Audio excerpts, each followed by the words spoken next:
I'd like to share a story with you about a client of mine who I'm really proud of. Their main office is in California, and they have a satellite facility up in Oregon. I was working with the Oregon facility because this company was doing really well, and they had outgrown their capacity. The Oregon team felt they needed to move, and they were waiting on the leadership team from Fremont to tell them what to do.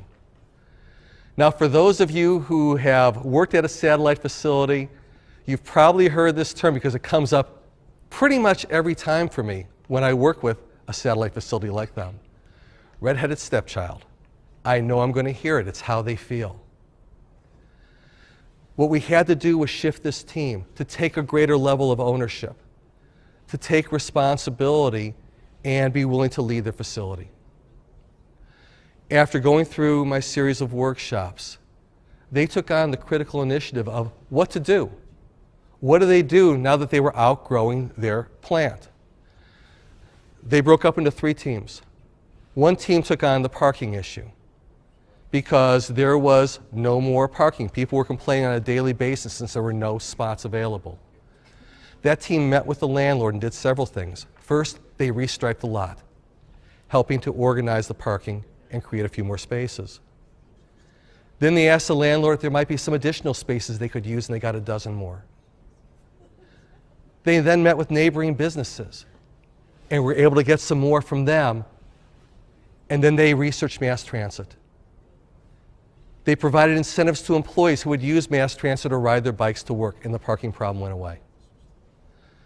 A second team looked at their facility because they had felt they had outgrown it. They implemented lean initiatives on their own and started to use their facility much more efficiently.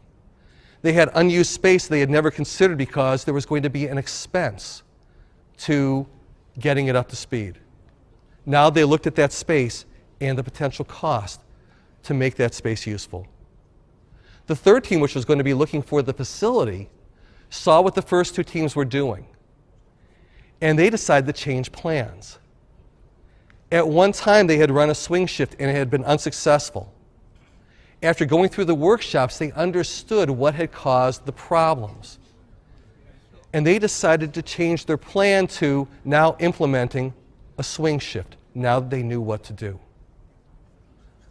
The leadership team came up from California to hear their presentations, and they were anticipating the recommendation of a move. And this was going to be an easy 7-figure move, not to mention the incredible disruption to their customers.